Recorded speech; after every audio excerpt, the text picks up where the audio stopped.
तो कैसे हैं आप सभी लोग। एक बार फिर से स्वागत है आपका हमारे YouTube channel study with Yogesh में। हम लोग आज उत्तराखंड हिस्ट्री की जो रिवीजन क्लास है, यानी जो हम लोगों के फैक्ट देखे जा रहे हैं इंपॉर्टेंट, क्योंकि मैंने आपको ये सब पढ़ाया हुआ है, उसी के अंतर्गत यानी उसी के अंदर से जो इंपॉर्टेंट आपका 31 का एग्जाम है, क्या भरोसा 2-3 क्वेश्चन इसी से, जैसे कई नए बच्चे हैं, बहुत लोगों की उत्तराखंड कमजोर होती है, जीएस वगैरह अच्छी रहती है उन लोगों की, हो सकता है कि यार उत्तराखंड हिस्ट्री ना पढ़ने का मौका मिले और अभी वो पढ़ रहे हैं इन 4-5-6-7 क्लासेज में, जैसे मैंने 3-4 क्लासेज आपको दे दी है, एक आध क्लासेज ये दे रहा हूँ, क्या पता इसी से आपके 2-3-3-4 क्वेश्चन आ जाए, तो इसको पढ़ लेना है, ठीक है। बाकी घबराओ मत, जो होगा अच्छा होगा, आपको मेरी शुभकामनाएं हैं। ज्यादा टेंशन मतलब फ्री रहो, मतलब स्ट्रेस फ्री रह के एग्जाम आपको देना है, ठीक है। अब कोई फायदा नहीं है कि हम लोग सर क्या पढ़े कैसे पढ़े, अब इस टाइम पे कोई ज्यादा इतना सोचना नहीं है। देखिए लास्ट टाइम पे जब मैंने आपको कराया था उसमें एक क्वेश्चन था जो जोशियाणी वाला कांड था, ठीक है। जोशियाणी कांड मतलब मैंने आपको पढ़ाया हुआ था, वो किसके समय हुआ था ये थोड़ा सा आपको ध्यान रखना है, उसको करेक्ट करके जयकृत शाह कर देना है, ठीक है। यानी जोशियाणी कांड जो था, यानी जोशियाणी कांड ये किसके समय का है, जयकृत शाह के समय का है, ठीक है। जयकृत शाह के समय का है, ठीक है। वो मैंने प्रद्युम्न शाह शायद कराया हुआ था, वैसे पहले मैंने इसको पढ़ाया हुआ आपको, इसको जयकृत शाह आप लोग कर देना, ठीक है। इसको आप लोग ध्यान रखेंगे। अब देखिए इसके बाद जो आता है एक इंपॉर्टेंट क्वेश्चन आपका आता है, गढ़वाल में एक बहुत भयंकर भूकंप आया था, गढ़वाल का विनाशकारी भूकंप, वो कब का था, देखो गढ़वाल का विनाशकारी भूकंप, विनाश ये उसी सीरीज से चल रही जो हमने पढ़ा है, ठीक है। विनाशकारी भूकंप ये था 1803 का, 1803 का, बहुत मतलब विभीषण मतलब भीषणकारी था, तो ये क्वेश्चन पूछा भी था क्योंकि इसमें बहुत ज़्यादा तबाही हुई थी वहाँ पे, इसीलिए क्वेश्चन को एग्जाम में पूछा जाता है। तो 1803 का ये था।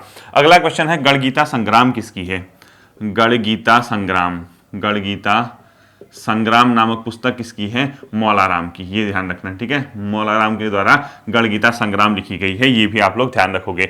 लंगूरगढ़ की संधि, ये क्रम से आपसे, ठीक है। लंगूरगढ़ की संधि, लंगूरगढ़ की संधि ये किसके बीच हुई थी, मतलब ये जो अपने आप में लंगूरगढ़ की संधि थी ये हुई थी 1792 में गढ़वाल प्लस गोरखा सैनिकों के बीच, यानी गोरखा के बीच। 1792 किसके बीच, गढ़वाल प्लस गोरखा के बीच हुई थी, ठीक है। गोरखा, क्योंकि अब यहाँ से गोरखा वाले क्वेश्चन ज्यादा आएंगे आपके, तो इनके बीच कौन सी संधि हुई थी, लंगूरगढ़ की संधि, ये भी आपको पता होना चाहिए। गोरखों को कुमाऊं पर आक्रमण हेतु किसने आमंत्रित किया था, अगला क्वेश्चन लिखना है। गोरखा शासन यानी गोरखों को कुमाऊं पर आक्रमण हेतु आमंत्रण, कुमाऊं आक्रमण हेतु आमंत्रण, आक्रमण हेतु किसने बुलाया था, मतलब आमंत्रित किया था, ठीक है। आमंत्रण किसने दिया था, हर्षदेव जोशी ने, हर्षदेव जोशी। इसीलिए इसको क्या कहा जाता है, घर का विभीषण, ये वो इस टाइप की इस पे उपाधियां दी जाती है, इस टाइप के शब्द बोले जाते हैं इनके लिए। तो इसने क्योंकि कुमाऊं पे गोरखा अटैक करने के लिए उनको इन्वाइट किया हुआ था, इसी वजह से इसको ऐसा बोला जाता है, ठीक है।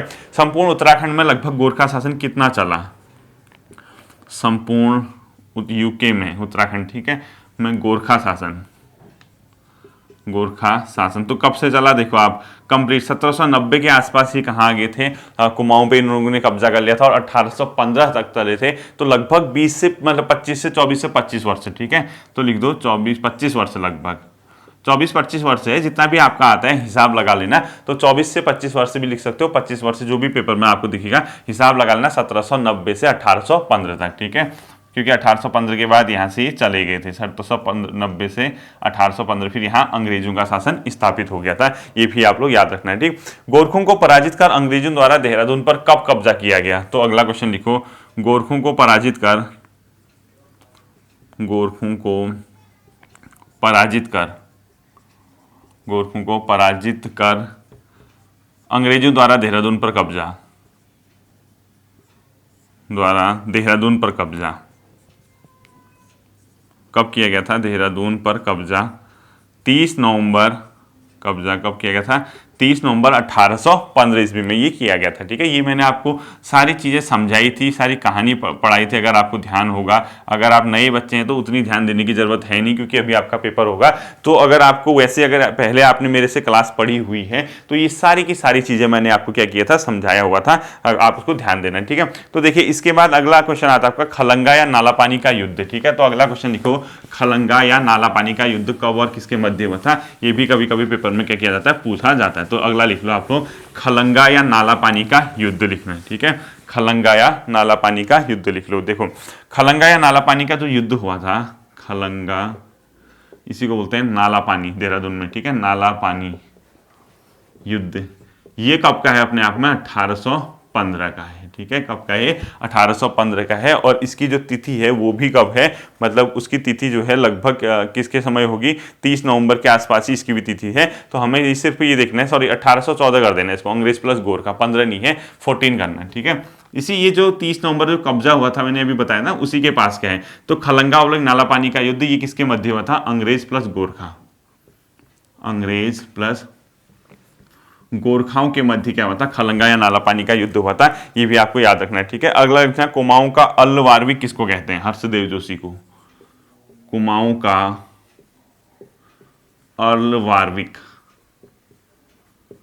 किसको कहा जाता है, हर्षदेव जोशी को, हर्षदेव जोशी को कुमाऊं का अल्लवार्विक कहते हैं, ये अपना पता होना चाहिए, ठीक है। अगला लिखो संगौली की संधि किसके बीच हुई थी, संगौली या सिंगौली, ठीक है, संगौली की संधि किसके बीच हुई थी, सबको पता है, ये बहुत फेमस क्वेश्चन है। दो तरीके से क्वेश्चन आता है, ये जीएस के अंदर क्वेश्चन आता है, भारत प्लस नेपाल, जीएस के क्वेश्चन अंदर आता है, ठीक है। उत्तराखंड के अंदर क्वेश्चन आएगा अंग्रेज प्लस गोरखा, जैसे भी क्वेश्चन आता है आपका, क्योंकि भारत का मतलब उस टाइम पे अंग्रेजों से था, क्योंकि अंग्रेजों का शासन स्थापित था, तो वहां पे इसलिए अंग्रेज, और नेपाल का मतलब वहां पे गोरखा से उससे संबंधित था। और ये संगौली की संधि हुई थी, इसकी पूरी कहानी मैंने आपको समझाई थी, ये हुई थी 1815 में, और कंप्लीट इसको लागू किया गया था, यानी इस पर हस्ताक्षर जो किए गए थे, ये मैंने आपको अच्छे से समझाया था। ये 4 मार्च 1816 को इसकी पुष्टि हुई थी, ठीक है, यानी कन्फर्मेशन मिला था इसको 4 मार्च 1816 ईस्वी को इसकी पुष्टि हुई थी, यानी कंफर्मेशन मिला था कि हाँ चलो इसको हम लोग मानेंगे। कुमाऊं का प्रथम कमिश्नर लिखो ई गार्डनर, ये भी बहुत ज्यादा पेपर में आता है।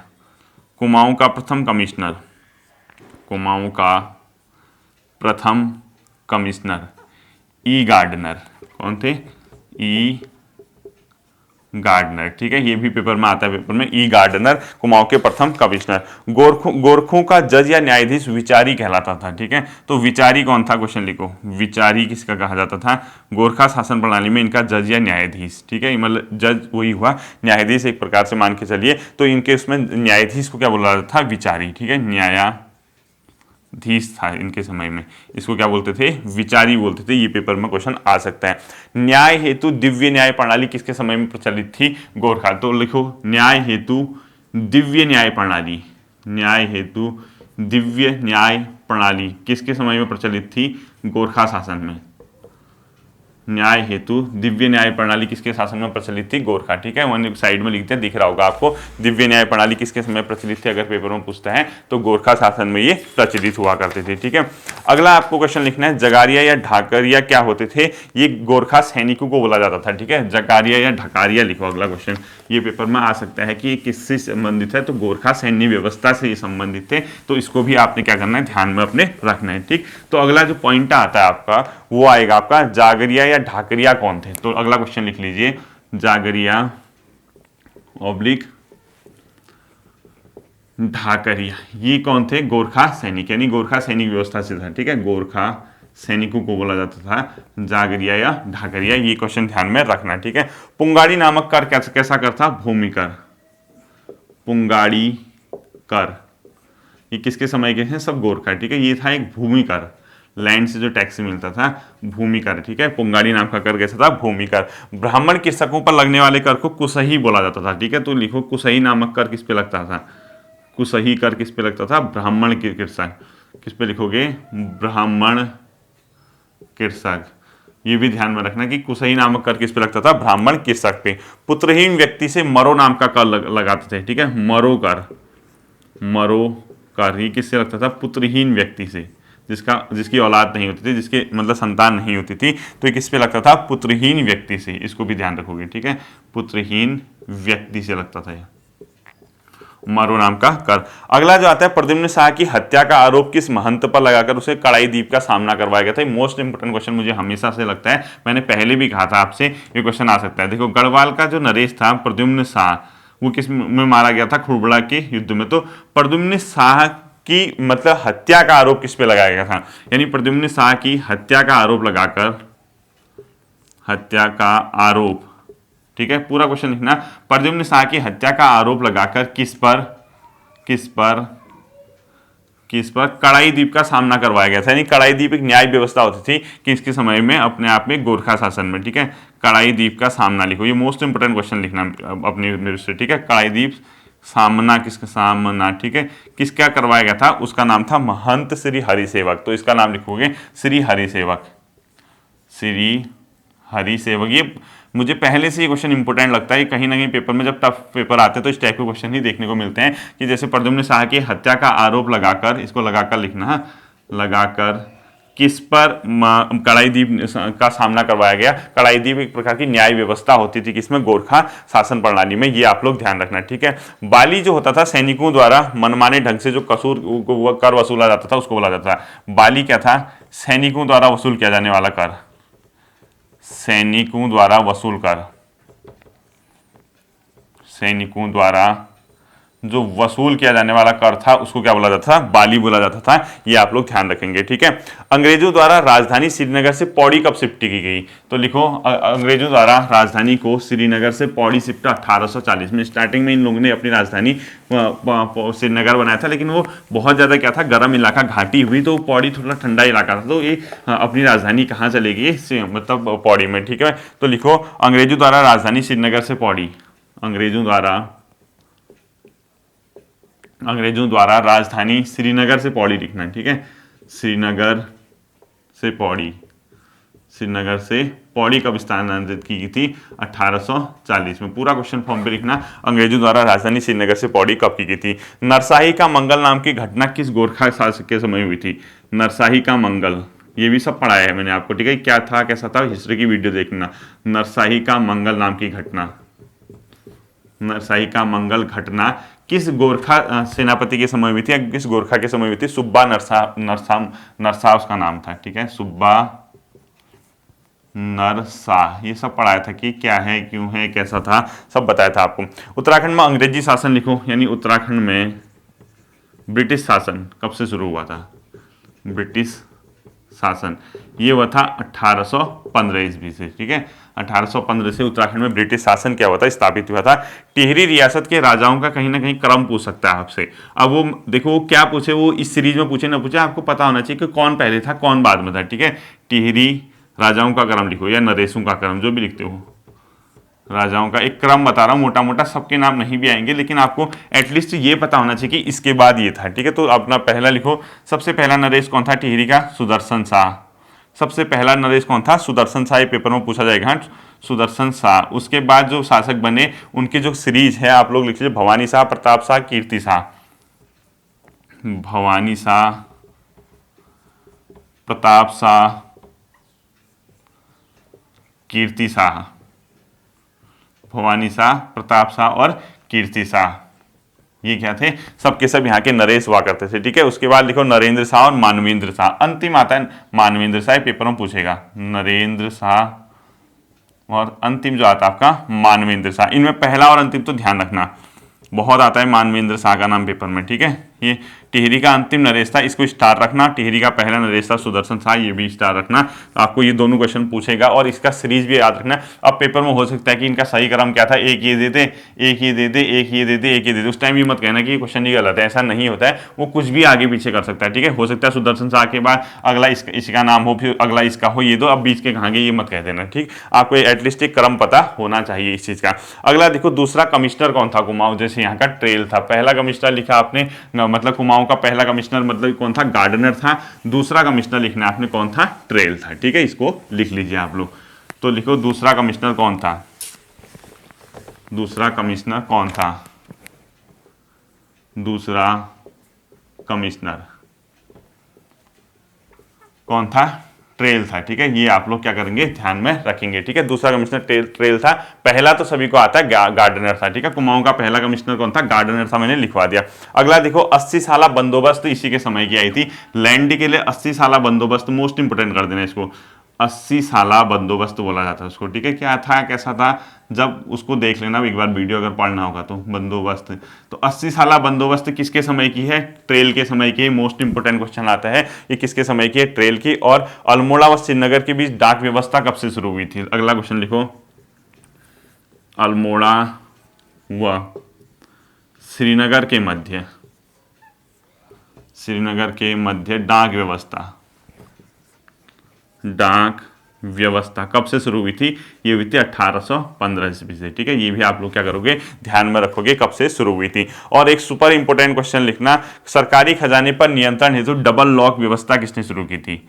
डबल लॉक व्यवस्था ये भी किसका है? ट्रेल साहब का है। ठीक है, ये ट्रेल जो कमिश्नर हुआ करते थे उन्हीं का। इसमें क्या था, सरकारी खजाने पे नियंत्रण हेतु। अब जैसे पहले कलेक्टर को ही सारे राइट दे दिए, तो इसमें राइट किसको क्या होगा वो सेपरेट कर दिया उसने, किसको क्या अधिकार होंगे इस चीज को उसने क्या कर दिया, सेपरेट कर दिया। इसी के लिए मैंने लिखा रखा है कि डबल लॉक व्यवस्था किसके समय की है? ट्रेल के समय की। इसको ध्यान रखना। और किस है? सरकारी खजाने पर नियंत्रण हेतु, ब्रैकेट में लिख दो सरकारी खजाने पर नियंत्रण हेतु। अगला क्वेश्चन लिखना है, ब्रिटिश शासन का कुमाऊं में स्वर्णिम युग बेटन का शासन कहलाता है। तो लिखो ब्रिटिश शासन का कुमाऊं में स्वर्णिम युग, ब्रिटिश शासन का कुमाऊं में स्वर्णिम युग, ब्रिटिश शासन का कुमाऊं में स्वर्णिम युग। स्वर्णिम युग मतलब गोल्डन एरा एक प्रकार से बोलते हैं। ठीक है, स्वर्णिम युग मतलब अच्छा शासन माना जाता है, वो माना जाता है कमिश्नर बेटन का। ठीक है, किसका माना जाता है? बेटन का सब इसका माना जाता है कुमाऊं में स्वर्णिम युग। अगला लिखना, सर्वाधिक लोकप्रिय कौन सा गवर्नर मतलब ये क्या हुआ था अपने आप में, कमिश्नर हुआ था। सर्वाधिक लोकप्रिय कमिश्नर लिखो, कौन हुआ था? सर्वाधिक, कुमाऊं का सर्वाधिक लोकप्रिय, यानी लोकप्रिय मतलब लोगों में प्रिय था वो। ठीक है, लोकप्रिय कमिश्नर यानी लोगों को बहुत पसंद था, वो था हेनरी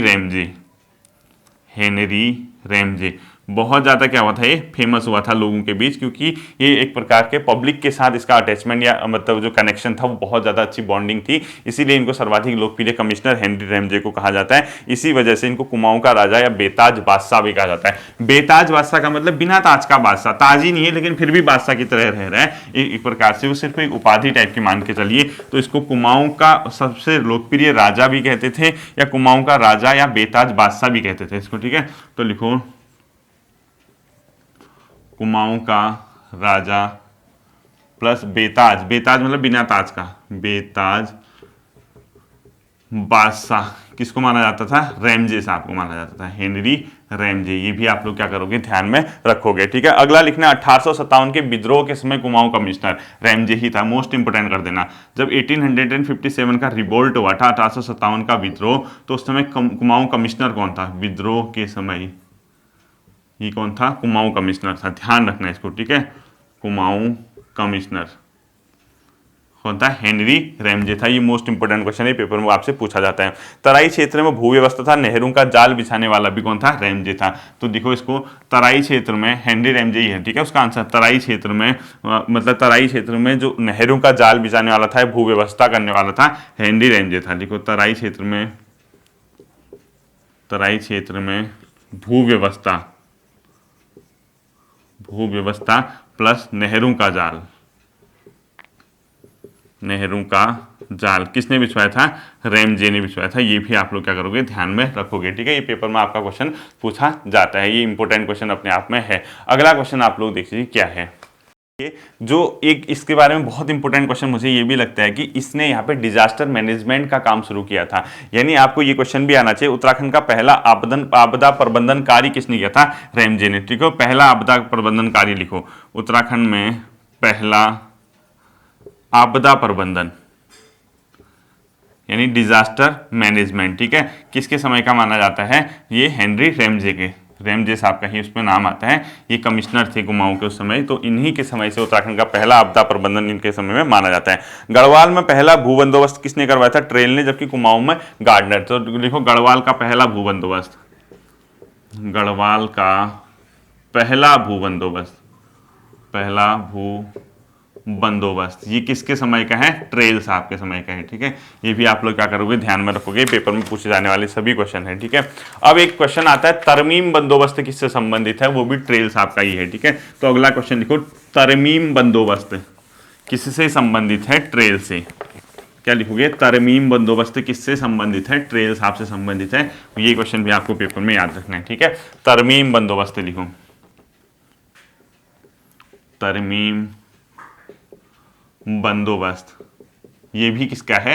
ट्रेल्स आपका ही है, ये भी आप लोग क्या करोगे ध्यान में रखोगे, ठीक है। अंग्रेजी शासन में कुल कितने भू बंदोबस्त हुए, यानी लैंड सेटलमेंट इसको कहते हैं, तो उसकी संख्या 11 मानी जाती है, ठीक है। कुल अंग्रेजी भू बंदोबस्त, अंग्रेजी मतलब अंग्रेजों द्वारा, कुल अंग्रेजी भू, वैसे 11 से ज़्यादा भी हो सकते हैं, लेकिन मेन 11 ही माने जाते हैं, ठीक है। जो इंपॉर्टेंट है वो 11 ही हैं, और इसमें जो अंतिम करवाया था इबर्टसन ने कराया था, ठीक है। तो अंतिम भू बंदोबस्त लिखो 11वां, अंतिम यानी ब्रैकेट में 11वां भू बंदोबस्त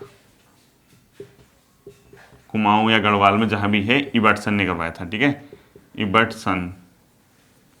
इबर्टसन साहब ने करवाया था। ये क्वेश्चन भी आपको ध्यान में रखना है कि इबर्टसन ने अंतिम भू बंदोबस्त करवाया था। 20 साला बंदोबस्त कमिश्नर बैटन से संबंधित है, यानी 20 जैसे 80 साला ट्रेल से है, तो 20 साला मतलब 20 सालों के लिए 20 साला बंदोबस्त, ये किसका है, बैटन का है, ठीक है। बो याद रखना, विकेट मत करके आना। 20 साला बंदोबस्त मतलब बैटन का है, ये भी आपको क्या करना है, ध्यान में रखना है, ठीक है। एक मोस्ट इंपोर्टेंट क्वेश्चन है, जोतों की नाप सही तरीके से करने हेतु डोरी पैमाइश किसने चलाई थी, बैकेट ने। उस डोरी को जरीब बोला जाता था, ठीक है। तो लिखो क्या लिखोगे आप लोग, जो तो आप पूरा क्वेश्चन मत लिखना, आप इस तरीके से लिखो, डोरी पैमाइश किसने चलवाई थी, ठीक है। भू बंदोबस्त में डोरी पैमाइश ऐसे लिखो, भू बंदोबस्त में डोरी पैमाइश, यानी डोरी से नापा जाता था, ठीक है। डोरी पैमाइश, ये किसने शुरू करवाई थी, यहाँ पे इनका नाम था अपने आप में बैकेट, नाम था, विकेट बोला जाता है इनको, बैकेट, ठीक है। विकेट या बैकेट जो भी बोलते हो, बैकेट। और इस डोरी का नाम था अपने आप में जरीब। क्या था, जरीब। इस डोरी का नाम क्या हुआ करता था, जरीब व्यवस्था, ठीक है, जरीब कहते थे इसको, ये आप लोग एक ध्यान रखोगे। वैली ऑफ दून नामक पुस्तक किसकी है, AR गिल की। अगला क्वेश्चन लिखो, वैली ऑफ दून, दून घाटी, वैली ऑफ दून किसकी है, AR गिल की, AR गिल की, ठीक है। AR गिल साहब की है वैली ऑफ दून, ये भी आप लोग क्या करोगे, ध्यान में रखोगे। एक मोस्ट इंपोर्टेंट क्वेश्चन है, ब्रिटिश पर्यटक मूरक्राफ्ट टिहरी में किसके समय आया था, सुदर्शन शाह के समय आया था, ठीक है। तो अगला लिखो, मूरक्राफ्ट का सुदर्शन मतलब ये टिहरी आगमन, क्या लिखोगे, ब्रिटिश पर्यटक मूरक्राफ्ट का टिहरी, मतलब आप लिखोगे ब्रिटिश पर्यटक मूरक्राफ्ट टिहरी किसके समय आया था, मूरक्राफ्ट का टिहरी आगमन, टिहरी आगमन यानी टिहरी में किसके समय आए थे, सुदर्शन शाह के समय, सुदर्शन शाह, ठीक है, सुदर्शन शाह के समय आया था, ये ध्यान रखोगे। कवि सूरत नाम से कौन कविताएं लिखता था, सुदर्शन शाह, और सभासार भी इसी की रचना है, ठीक है। तो अगला लिखो, सभासार किसने लिखी है, सभासार के रचयिता लिखना सुदर्शन शाह,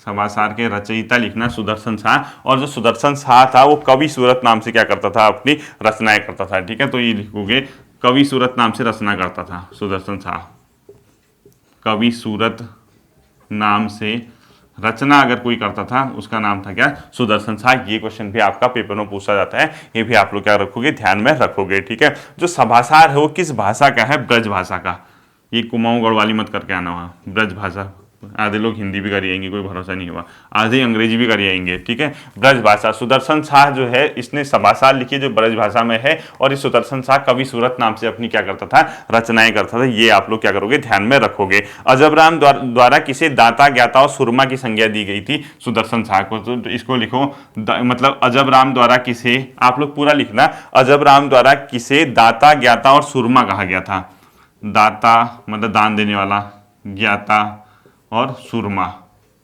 किसको कहा गया था, ये सुदर्शन शाह को किसने कहा, अजबराम द्वारा, अजबराम द्वारा किसे दाता ज्ञाता और सुरमा कहा गया, वो था सुदर्शन शाह। एक क्वेश्चन में हमेशा पहले भी कहा था, इंडिविजुअली मुझे लगता है मोस्ट इंपोर्टेंट है, कलाविदों का शिरोमणि किसको कहा जाता था, सुदर्शन शाह को, यानी कलाविद था ये, बहुत बढ़िया आर्टिस्ट टाइप है, ठीक है। कलाविदों का शिरोमणि, का शिरोमणि, शिरोमणि सिर की मणि, ठीक है, किसको कहा जाता था, सुदर्शन शाह को। और ये मेरे को जो क्वेश्चन लगता है कि ये क्वेश्चन ऐसे नहीं पूछेगा, तो इसको दूसरा तरीके से ये पूछेगा कि जो बाड़ाहाट प्रशस्ति में किसे कलाविदों का शिरोमणि कहा गया, ये ध्यान रखना, कलाविदों का शिरोमणि बाड़ाहाट प्रशस्ति में, बाड़ाहाट प्रशस्ति बाड़ाहाट प्रशस्ति में किसे कलाविदों का शिरोमणि कहा गया है? सुदर्शन शाह को। मोस्ट इंपोर्टेंट करना। और ये बाड़ाहाट प्रशस्ति की रचना हरिदत्त शर्मा ने की है, ये भी याद रखना है, ठीक है। रचना किसने की है इसकी? हरिदत्त शर्मा। हरिदत्त शर्मा ने इसकी रचना की है, ये ध्यान में रखोगे, ठीक है। तो कलाविदों का शिरोमणि कौन हो गया? सुदर्शन शाह हो गया। इसे बाड़ाहाट प्रशस्ति में इसने रचना, जो बाड़ाहाट प्रशस्ति में कहा गया, जिसकी रचना किसने की है? हरिदत्त शर्मा ने की है, ये आप लोग ध्यान रखोगे, ठीक है। ये जो हरिदत्त शर्मा था सुदर्शन शाह का राजकवि एवं धर्माध्यक्ष था। कौन था ये? राजकवि था। किसका? राजकवि। अब उसी के बारे में पढ़ लो तो उसी का होगा। प्लस धर्माध्यक्ष, यानी धर्म का जो अध्यक्ष होता है, धर्माध्यक्ष, धार्मिक ज्ञान जो देगा सुदर्शन शाह को, राजा को। हरिदत्त शर्मा था राजकवि और धर्माध्यक्ष किसका था? लेकिन सुदर्शन शाह का। ये ध्यान में आप लोग क्या करोगे? याद में रखोगे। एक आता है सुदर्शनोदय काव्य, किसकी है? कुमुदानंद की। क्या लिखोगे? सुदर्शनोदय काव्य, दय काव्य, ये किसकी है? कुमुदानंद की। कुमुदानंद की ये काव्य है, ठीक है। सुदर्शन दर्शन कविता किसने लिखी है? मौलाराम ने। अगला लिखो, सुदर्शन दर्शन कविता। सुदर्शन दर्शन कविता किसकी है? मौलाराम की है, मौला राम के, ठीक है। और आज के दिन का अंतिम क्वेश्चन है, 1861 में किसने 12 आना बीसी व्यवस्था की थी? Henry Ramsay. तो अंतिम क्वेश्चन लिखो, 1861 में किसने 12 आना बीसी व्यवस्था की थी, ठीक है। तो 1861 में किसने 12 आना बीसी व्यवस्था, बीसी व्यवस्था, ठीक है। 12 आना बीसी व्यवस्था किसकी है? रैमजे की। इधर लिख दिया मैंने रैमजे, हेनरी रैमजे की है, ठीक है। 12 आना बीसी व्यवस्था मैंने टॉप में लिखा है, अगर आपको दिख रहा होगा इधर। 1861 में किसने 12 आना बीसी व्यवस्था की थी? वो थी हेनरी रैमजे की, ठीक है। तो हम लोग पहुंच चुके हैं टिहरी रियासत के अंदर। अब अगली जब भी क्लास आएगी इसकी, मैं तो इसको टिहरी रियासत खत्म होने के साथ साथ हम लोग फिर पहुंच जाएंगे ब्रिटिश के द्वारा कुछ महत्वपूर्ण जो यहाँ पे कार्य किए गए होंगे। फिर उसके बाद हिस्ट्री की जो रिविजन वीडियो रहती है, फिर तो स्वतंत्रता संग्राम में उत्तराखंड का योगदान वगैरह रहता है, तो वो वहां करते हुए 3 से 4 क्लास में हमारा रिविजन कंप्लीट हो जाएगा। ये जो सीरीज है ये आपकी परमानेंट रहेगी। कब तक? जब जैसे आपका क्विक रिवीजन होता है, जैसे आज आपका सिलेक्शन भगवान न करे किसी का रुक जाए, अगली बार जैसे उसने पढ़ा, अब उसको तुरंत ही एग्जाम में रिवीजन करना है, तो फटाफट डबल स्पीड में सुनो इसको और निकालते रहो अपने टॉपिक। आपका भला होना चाहिए, आपका सिलेक्शन होना चाहिए, बाकी क्या चाहिए, ठीक है। बाकी कूल माइंड रह के पेपर दो, कुछ नहीं होता, कोई पहाड़ नहीं टूटने वाला है। वहां पढ़ा होगा तो सब दिख जाते हैं पढ़ी हुई चीजें। ज्यादा प्रेशर में मत दो, ठीक है, क्योंकि अब तो एग्जाम ही है सामने। अब क्या करोगे बताओ ज्यादा तनाव लेके? तो अपना अच्छे से ख्याल रखो, अच्छे से एग्जाम दो। फिर मिलता हूं आपके साथ अगली वीडियो में। अपना ध्यान रखिए। Thank you.